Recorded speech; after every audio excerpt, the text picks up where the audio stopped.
Good morning. Good morning. I would like to call to order the December 9th, 2015 meeting of the Committee on Finance, Audit, and Budget. Will the Secretary call the roll, please? Yes, Ms. Irvine. Present. Dr. Sen. Present. Mr. Peterson. Here. Ms. Alva Rosales. Here. Chairman Silva. Here. We have a quorum of the committee with 5 members present. Our first order of business is the approval of the committee minutes of November 16, 2015. The minutes were previously distributed. May I have a motion to approve? So moved. Second. Second. Will the Secretary call the roll, please? Yes. Ms. Irvine. Yes. Dr. Sen. Yes. Mr. Peterson. Yes. Ms. Alva Rosales. Yes. Chairman Silva. Yes. That motion is approved with 5 yes votes. Our next order of business is the review of the finance report. Tom McCone. Good morning, directors. Tom McCone, acting CFO. So I'm going to walk you through our October results, starting with system-generated revenues. So for October, fair and pass revenue was $1 million below budget, $1 million below last year. What we noted there, there's timing around a couple of the revenue sources, notably our cash and our UPass revenues. We've taken a look at November, and November is going to be higher than budget, more than making up for this lower result in October. So we're not concerned about that. The reduced fare subsidy, again, we're booking half of that in anticipation of the cut in the state budget. Non-fare box revenue slightly below budget. That's due to lower non-capital grants than anticipated. That's offset by lower expenses. So revenue total for the month, $2.7 million below budget for those various reasons. The average fare is a penny less than what we had projected, but basically on budget with what we expected. Year-to-date, similar trends, very close to budget on fare and pass revenue, so $2.1 million below there. Reduced fare subsidy coming in at half of what was budgeted. Non-fare box slightly positive to budget. So our revenue total is $14 million below budget, which will be balanced against our expenses, which we'll review next. Ridership for the month was up on the rail system. A couple things going on there. The marathon showed growth, especially on the rail side, so we had positive results from that. You also had an extended baseball season, which impacted our rail ridership, so we saw an increase because of that. Bus was slightly lower. This is matching trends that we had seen in prior months. Part of this is due to construction and congestion. So the system overall was up. October is our highest ridership month, typically on an annual basis. So once again, October was our highest ridership month this year. On the expenses side, labor is basically on budget, and that's consistent with our forecast. Material is positive to budget for the month, so this is the first time we've reported positive results on our material expenses. In part, that was due to a review of our inventory with the warehouse and a credit that we have there. Fuel is coming in positive to budget. That's consistent with trends we've seen over prior months. That's going to happen for the next 2 months as well. Power, injuries and damages, security services, all flat to budget. Other expenses, positive to budget, in part because of the grants that I mentioned previously. So total operating expenses are about $2.9 million positive to budget, more than accounting for the slight reduction in revenues. And then year-to-date, we're $11.9 million positive to budget on expenses, which again balance against our revenues, so that we'll be balanced for the year. And then on the fuel and power side, we put in here we've fixed our purchases for 2015, and then 80% of what we're projecting for 2016, consistent with board policy for the commodities. Happy to answer any questions you have. Any questions? Go ahead, please, Terry. So Tom, in terms of bus ridership being down, can you talk a little bit about how maybe slow payment or no payment to social service agencies have impacted bus ridership? Definitely, and that's one of the factors in the revenue as well. So what we've noticed is that social service agencies often provide disposable tickets to a lot of their clients to get to jobs and to other things, single ride tickets, and most of them use the bus. So what we noted is that this year, and in October we noted it in particular, we've seen lower ridership and lower sales of those disposable tickets to social service agencies. And we think that's due in part to the state budget uncertainty. A lot of these are funded by the state or through state programs, and so they're buying less tickets from us to pass along to their clientele for their services. And then on the third page, when I look at total revenue down 14.1, it's really 1.3, because a little bit over 12 million of that is statement. That's exactly right. Yeah, that's exactly right, and that's what we projected. So everything else is really coming in just about where we expected it to be. And like I said, we took a peek at November, and November is going to even bring that fare and pass total closer to budget. Okay. Can you explain the unfavorable fare and pass revenue, okay, for October, okay, where you have 110, okay, and you've been having, okay, 114 as an average? Yeah, so a couple things on that, on the average fare. So the average fare is highest during the summer when we have less students on the system and other riders. We have more tourists, so they tend to have a higher average fare. So you'll see on a budget standpoint, we have less of those sort of visitors and sort of higher average fare versus sort of some of the lower average fare. So our blend of riders gets a little bit changes a little bit from the summer to the fall. So that's why we have $1.10 versus in the summer we were seeing $1.20, $1.22, $1.24. So that's what drives the lower average fare for the month. So the next months, okay, November and December, okay, we are going to be looking at what, $1.10 approximately? Yeah, $1.10, maybe a little bit higher than $1.10. So, but you're going to be in this range. Okay, any other questions?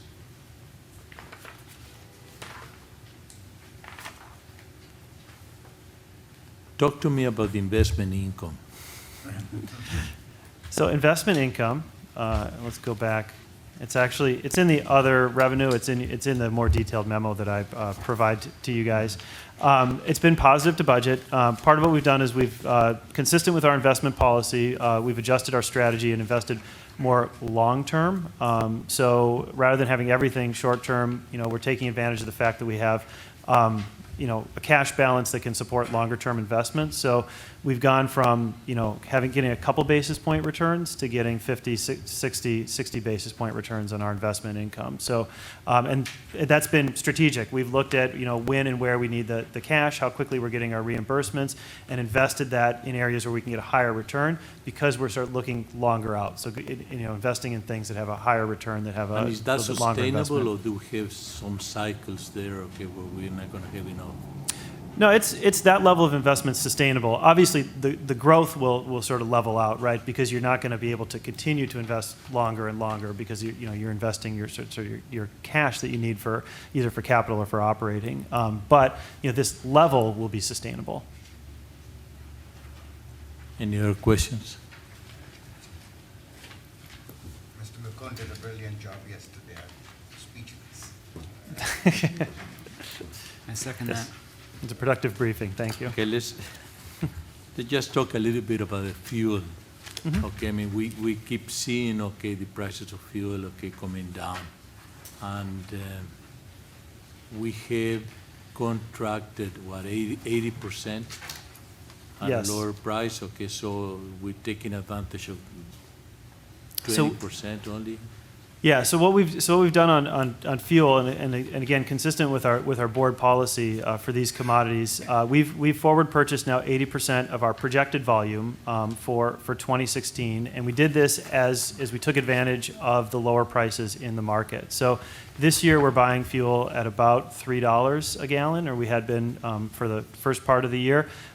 Next year, we had budgeted $2.15 a gallon because that's the prices we looked at when we were starting to put the budget together. We actually, as we secured and locked in this 80%, we're under $2 a gallon for the fuel that we're going to be getting next year. So we were able to take advantage of those further decreases in the market. Again, we still have 20% that's not fixed at this point, which will be able to further take advantage of any other decreases in the market as well. Any other questions? Yes, one question that we haven't noticed any ridership fall off because of lower gasoline prices, have we?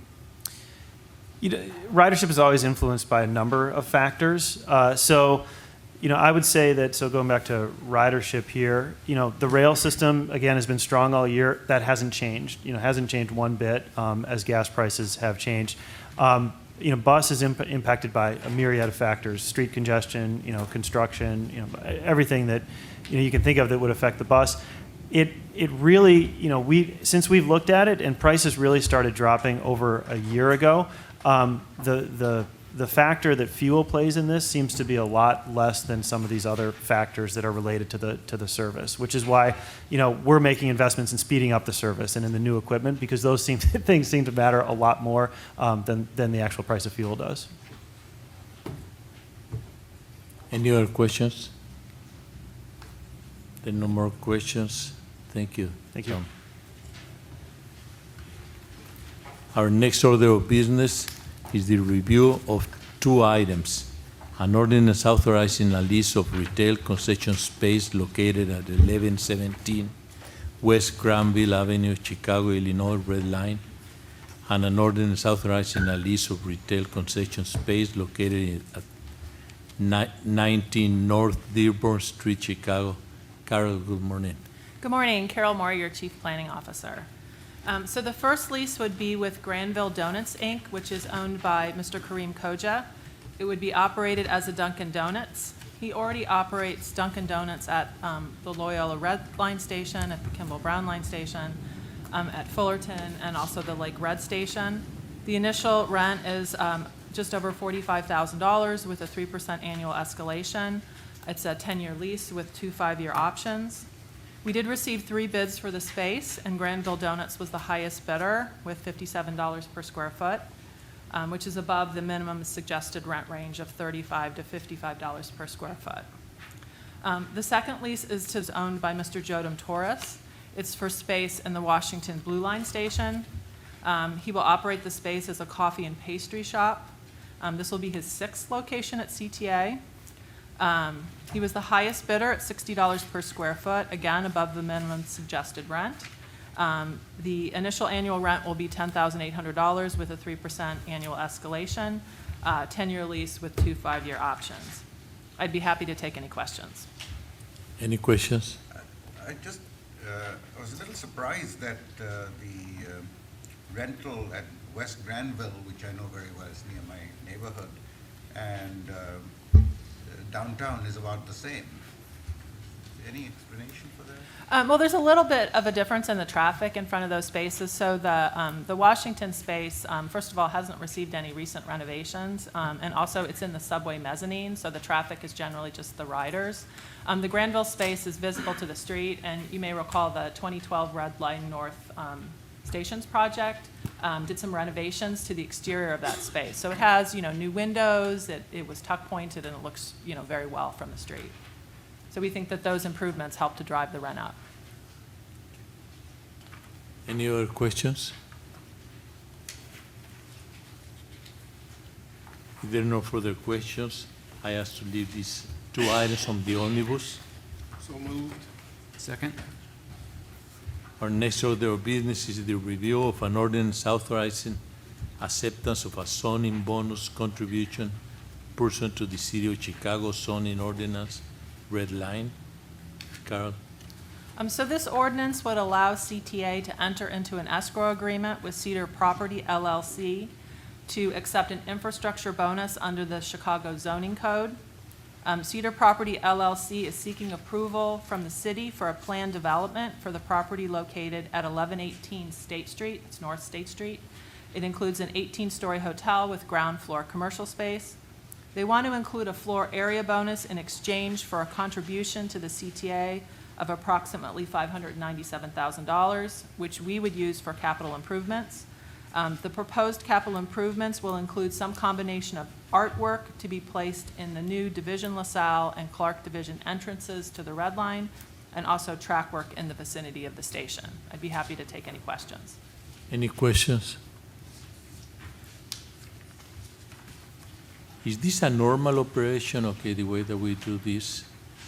that they had to pay and With the escrow agreement? Yeah, so typically what the city requires is that the developer put the money in escrow at the time the plan development is approved, and then the CTA can withdraw those escrow funds for approved expenses. and there's no restrictions in what we can do with the money? Well, generally, it has to be used within 2,000 feet of the planned transit improvements.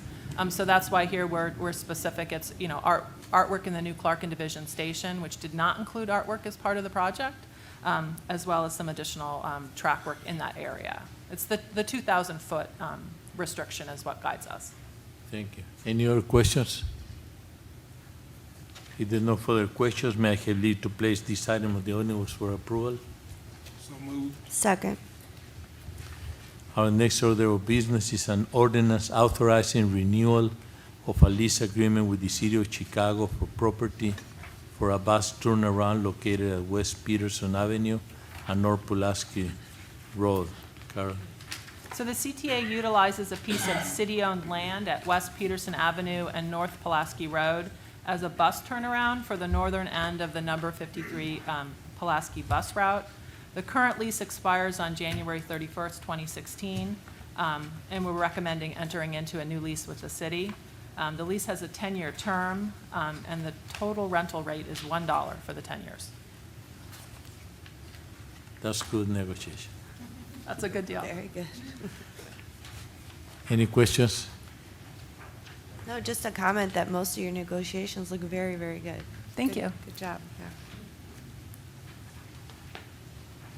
If there are no further questions, may I have leave to place this item on the omnibus for approval? So moved. Second. Our next order of business is the review of an ordinance authorizing an intergovernmental agreement with the University of Illinois at Chicago for transit-oriented development research and report. Carol? So this ordinance would authorize an intergovernmental agreement between the CTA and UIC for an academic research study regarding transit-oriented development, or TOD. The spring 2015 UIC TOD studio class produced a very helpful TOD research study for the area around CTA's Wilson Station. UIC approached CTA about participating in this research effort for a second year. We found this research activity to be a cost-effective way to gather valuable information on TOD opportunities. The spring 2016 UIC studio class proposes to examine two CTA station areas for TOD potential. These are Linden Station on the purple line and the Ashland 63rd Station on the green line. In exchange for CTA's $25,000 worth of support for the class, UIC will provide a comprehensive final report, which will present the results of its research and describe opportunities for TOD in both locations. This report will include a market survey as well as conceptual planning. I'd be happy to take any questions. Talking about good negotiating, I happen to know how much they originally wanted. So it's very good negotiating there. The only other question I would have, how do they share this with the city? I mean, we could do the transit, but in terms of the actual development that would take place, is this shared with the Department of Planning with the city? Absolutely, yeah, we'll work very closely with DPD on this. Help me understand, how do we choose the project? So in this case, there are parcels that are owned by CTA, so it's a little bit easier to look at TOD opportunities. So we tell them what we want them to, what project they want, they will work, or they come up with the idea? So we discussed it, but we steered them in the direction that we thought would be most helpful for our purposes. Do we do this with somebody else, some other education institutions? We're not currently doing TOD work with any other educational institutions. They approached us with the idea. Are there some vacant lots at these spots that are being considered, or would be redevelopment of existing? So there's CTA-owned property that could be available for development, and there's also some, around the 63rd and Ashland Station, there's also some city-owned property, which we'll be discussing with them. Any other questions? If there are no further questions, may I have leave to place this item on the omnibus for approval? So moved. Second. Thank you, Carol. Thank you. Our final order of business is the review of 8 purchase and sales award recommendations. Ellen McCormick, good morning. Good morning, Ellen McCormick, Vice President of Purchasing. We will start with contracts A1 through A4. Are there any questions?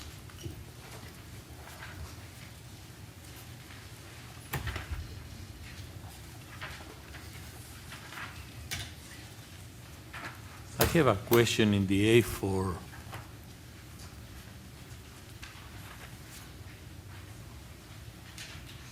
This was presented to us, and we approved 7 million, right? That's correct. And now, okay, we're coming back and saying, okay, that we can stall the project, okay, till later on, okay, or explain me, okay, how did that happen? The using department might be able to explain a little better. Okay?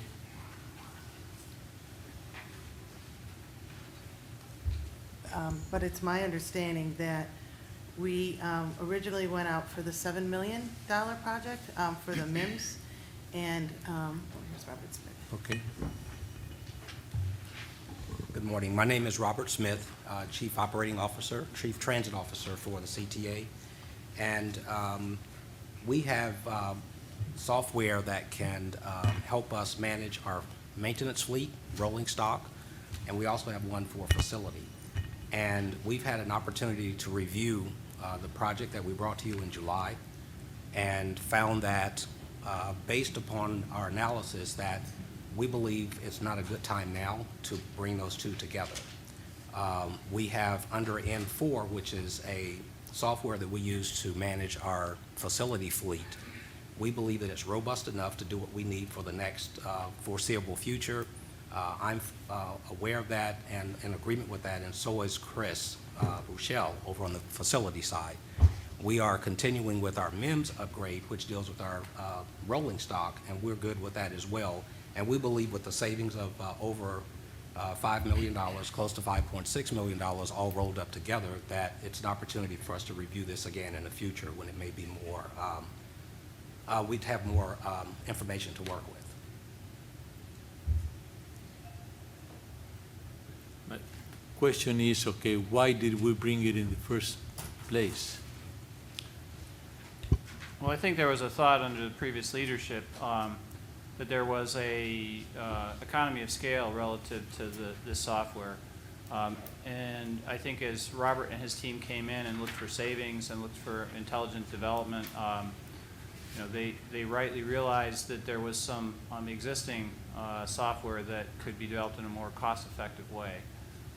So I think it reflects his leadership. I think it reflects Dorval coming in and looking for savings wherever he can find it in order to improve service and efficiency. So I think I applaud the new team in looking at this issue very carefully and being able to come forward and say, hey, we think we have a better way to do it. That's the kind of, your question is a good one. This team's courage to be able to come forward with something and say, hey, listen, we think there's a better way to do it. I mean, there were a lot of really great things done with the previous administration, but this was one where I think the new team has identified some efficiencies based on software that we already have. Do we have any other ones besides this one? We don't have any others at this point. no. Robertson is going through them. But you're going to be continuously looking for other opportunities for savings then, right? That's correct. Yeah, I mean, because that is a big number, a big change. Is there a restructuring then of the management, the way the management is now operating?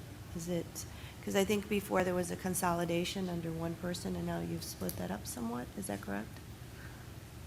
Is that why now we're able to use the same software we had before? Or Yes, could you explain that a little further? Yes, we have had a restructuring. Facilities maintenance, the day-to-day maintenance is under operations now. And then the more long-term facilities structure is under infrastructure.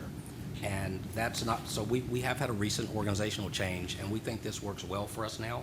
It's something that in the future we can continue to analyze. To further the question, we're always looking to find ways to be more efficient and to be more effective. And technology is changing really fast, and I think it's an opportunity for us to take a step back, take a hard look at it and also tie it back to a requirement that will come under MAP 21 for asset management in the long term. So this really makes good sense for us now. One of the things that we're doing here is really trying to prioritize our investments. As you can imagine, major technology projects require a lot of resources and energy to successfully implement. And looking at the scope of this particular contract originally, we were capturing a number of different items that weren't all in the same place in terms of our prioritization. The MEMS portion of this, which is what we're moving forward with, is a system that is many years old. It's operating on a very old operating system that's not even supported anymore. And so from a critical nature of our infrastructure, we felt that was a top priority. We should focus our resources on getting that project underway and up and running as quickly as possible. We have plenty of time to come back and look at how we can improve and refine our asset management programs and systems. In the meantime, that is a relatively new upgrade that we have made, so it is not there's not a need for a critical investment in that area, and that's one of the reasons why we're deferring it. Thank you. Thank you. Any other questions? Chairman Go Silva? ahead. Could you just review how the new contract with Anderson Elevator will be different from the existing elevator contract? In the new contract, we have shifted the risk from the CTA to the vendor. Prior, what we did was we asked them for their rates and hourly rates for labor and for the materials. And then we did the comparison, who was the lowest bidder and who offered the CTA the best value based on that. And on this, we said, we want you to be able to maintain these. You tell us how much it's going to cost you to maintain these elevators over the next 2 years. So they did site visits, they went and looked to see what we had, what work needed to be done, and Anderson, who's done a lot of work for us previously, won the bid. I mean, it was an RFP, but they gave us the best proposal and they gave us the lowest price. So will there be a change in hours for service? They're now on 24/7. Yes, we're 24/7 now, and we've actually improved the scope, we believe, to the point that the response time for emergencies is within 1 hour, and within non-emergencies is 4 hours. And we're starting to see that over the last year, under the emergency agreement, that we're seeing some really improvements in the performance. The staff has done a really great job. And one of the statistics that we'd like to point out is that we've had more than a 50% improvement in the amount of time that the elevator is what we call the downtime. Terrific. That's good. That's important. That's Thank really you. good. Okay? Very good. Any other questions? Thank you. Thank you. Let's move to contract B1. Any questions in B1?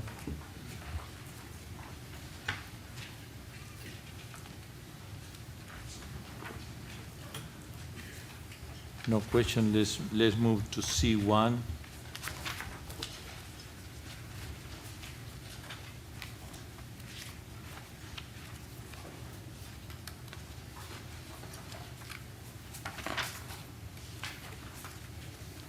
No questions in C1. We move to G1 and G2.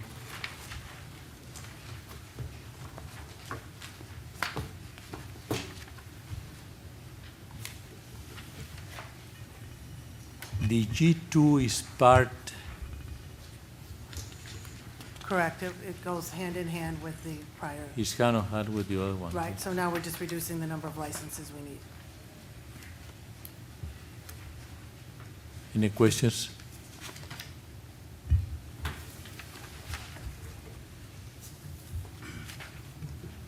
So there are no questions. If there are no further questions, may I have leave to place these 8 contracts on the omnibus for approval?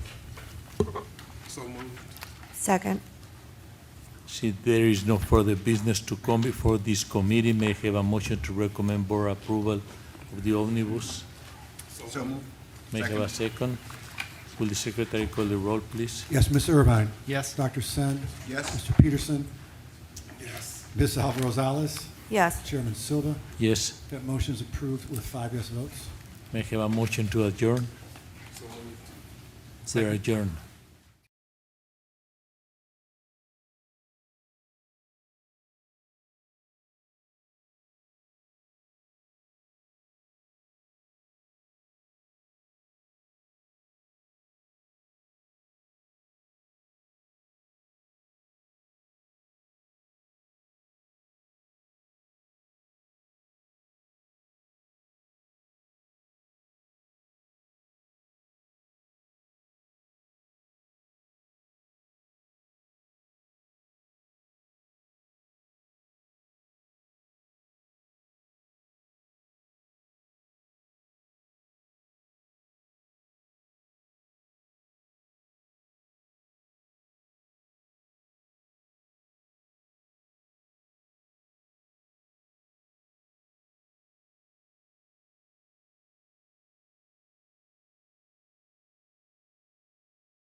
Order the regular scheduled meeting of Chicago Transit Board 14.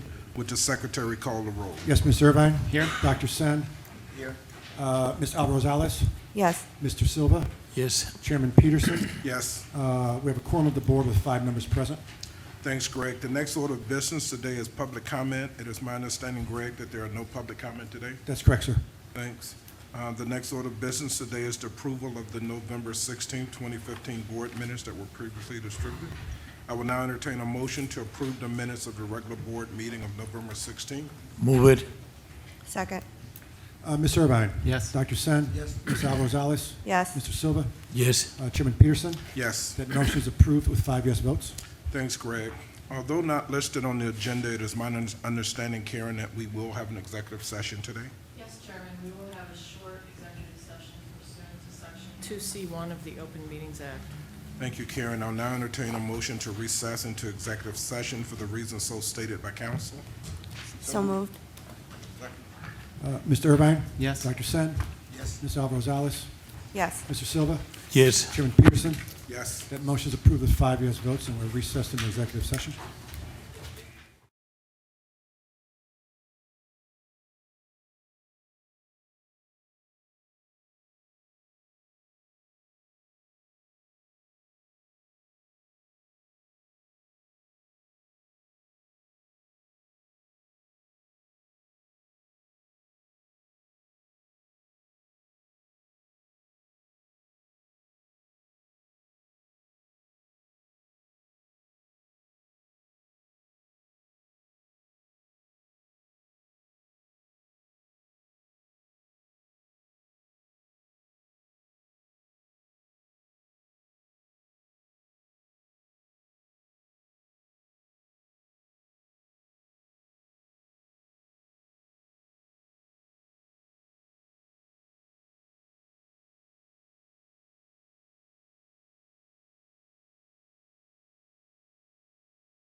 I was.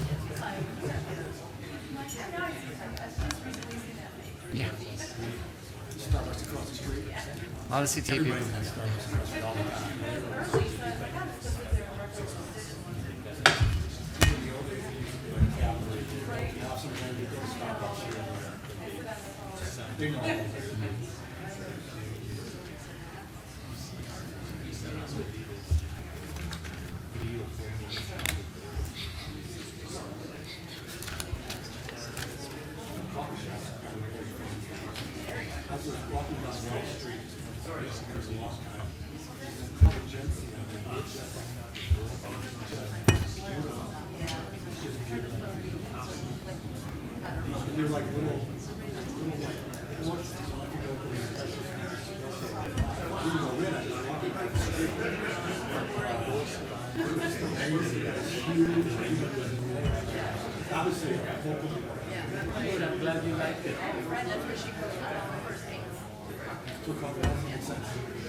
We're ready then, Terry.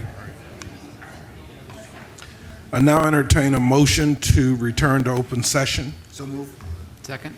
Ms. Irvine? Yes. Dr. Sen? Yes. Ms. Alvarado Rosales? Yes. Mr. Silva? Yes. Chairman Peterson? Yes. That motion is approved with 5 yes votes. We're back in open session. Thanks, Greg. The next order of business is a report from the Committee on Finance, Audit, and Budget. Director Silva. The Committee on Finance, Audit, and Budget met earlier this morning. The committee approved the November 2015 minutes and reviewed the finance report.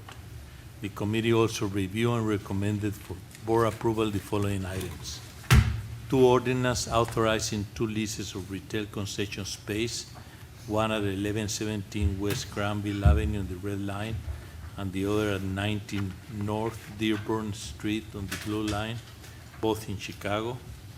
An ordinance authorizing acceptance of a zoning bonus contribution pursuant to the City of Chicago zoning ordinance. An ordinance authorizing renewal of a lease agreement with the City of Chicago for property for a bus turnaround located at West Peterson Avenue and North Pulaski Road, Chicago, Illinois. An ordinance authorizing an intergovernmental agreement with the University of Illinois at Chicago for transit-oriented development research and report, an 8 purchase and sales award recommendation. The committee recommended approval of all these items and placed them on the omnibus for board approval. That concludes my report. Thanks, Director Silva. May I now have a motion to approve the omnibus as stated by Director Silva? So moved. Is there a second? Second. Seconded? Okay. Ms. Irvine? Yes. Dr. Sen? Yes. Ms. Alvarado Rosales? Yes. Mr. Silva? Yes. Chairman Peterson? Yes. That motion is approved with 5 yes votes. Thanks, Greg. The next order of business is a construction report. Chris?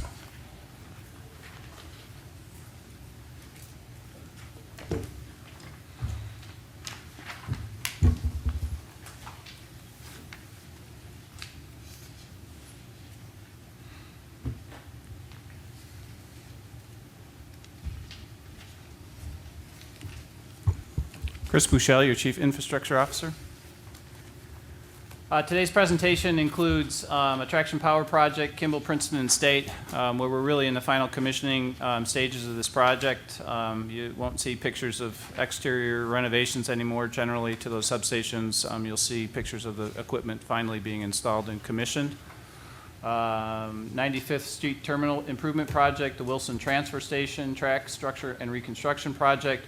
a track project on the northern part of the red line, or the northern, actually the purple line express tracks rather, the furthest east and west tracks between Lawrence and Howard. And then finally, a continuation of the Your New Blue program, a 5-station package, which most importantly adds accessibility to the Addison station, as well as performing necessary improvements to the platforms at 4 other stations. So in the Traction Power project, again, this continues the board and the president's investments in key areas of our infrastructure. Tom talked earlier about improvements in rail service. Those improvements in rail service ultimately mean more trains. More trains means more traction power. So not only are we removing and replacing obsolete equipment, but we're also adding capacity. The 3 substations involved are Kimball, Princeton, and State. And as I indicated before, we're really in the final stages of this project. I'll probably be reporting on it one more month, but we're really successfully closing it out. We will issue substantial completion on the project shortly, and then be working on the punch list. And the photographs sort of show it. You see the various traction power sections. Those of you that have been down in your basement and opened up your electrical panel will notice little breaker switches. This is sort of the industrial version of those breaker switches. This is the breaker equipment for a traction power section. It not only monitors the quality of power going into it, but also the capacity of that power. If there is a short or ground rather, that breaker would trip. So you're sort of seeing the final installation of those and proofing of those traction power sections in this particular photograph. This is a picture of some installed traction power equipment. I might have the wrong orientation on this one, but in any case, final traction power at the State substation. We did a lot of interior improvements and exterior. We did interior abatement, lead-based paint. We did some exterior improvements to that building. It's an older substation down on State Street in the South Loop area. 95th Terminal Improvement Project. So we are completing the advanced work out there. That advanced work will wrap up at the end of the first quarter. We have had some challenges on this advanced work with some utility conflicts, but in general, the project remains on time and on budget. We have the new design build contract, which was approved by the board earlier this year. We have kicked off the completion of the design effort on that, so that was a design build. The designers are starting to complete that work, and we'll start, the new construction and design team will start work at the beginning of the second quarter of next year. So you saw a lot of pictures of holes and formwork as we put up the outside of the new south terminal structure.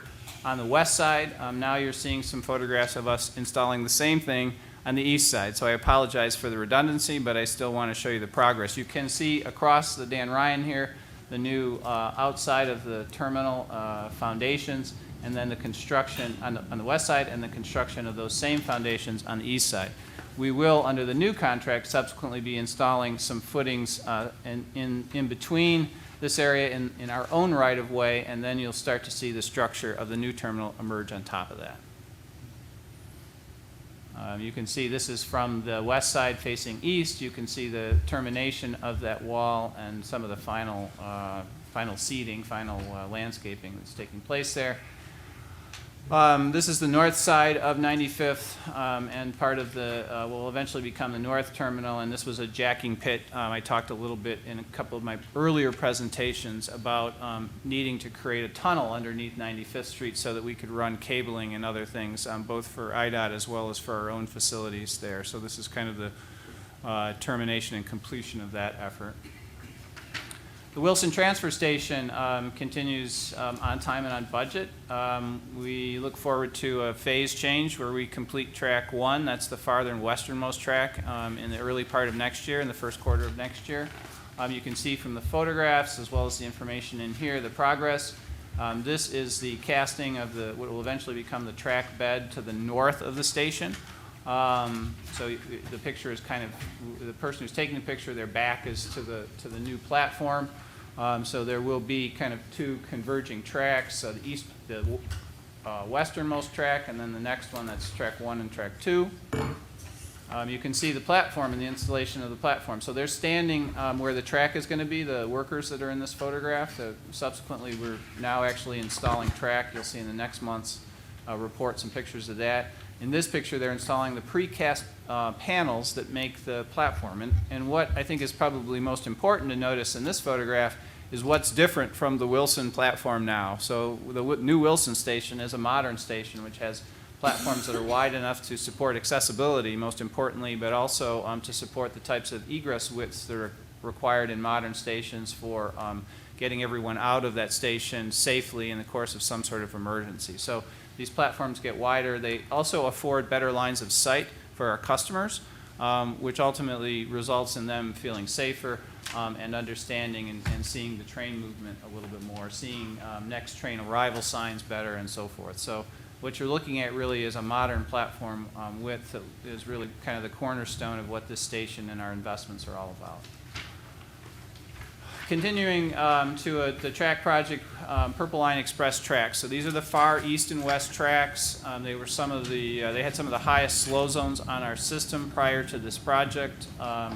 Those of you that rode the Purple Line coming in from the northern part of the city or beyond were experiencing significant slow zones and significant increased travel times that are now being abated as part of this project. So it is in its, we were able to award this very quickly and to pursue it all within 1 year. It will be wrapping up before the holidays, and the speeds on those tracks will be returned to normal, allowing for both safe and efficient service in that area. One of the innovations here is a little hard to see in this photograph, but the contractor brought a special piece of equipment to the table, which was able to both pick into the track system and remove a tie. It would sort of grab the tie, twist it, and then pull it out. And then it had another piece of equipment on it that was able to dress the ballast and insert the new tie and then dress the ballast. So they sort of reduced 2 or 3 operations involving different pieces of heavy equipment to one piece of equipment, thereby giving us a better product and a better price as well. Here you can see the piece of equipment in the upper right-hand corner. It's a little hard to see in this photograph, but it is a clamping tool, and then there's kind of a bar or a piece of metal back there that helps them dress the ballast after they've removed it. So it's a unique tool that this contractor brought to the table. Wrapping up here, the Your New Blue project, we continue to bring out projects associated with this program. This is a 5-station package, as I mentioned before. It's installing accessibility at a new elevator at the Addison station, as well as performing necessary structural repairs to the platforms and new customer amenities to those platforms to the north. Getting to the picture, you might ask, Chris, why are we digging to the far north of that platform when I know from your press releases and other stuff that you're installing the elevator further closer to Addison?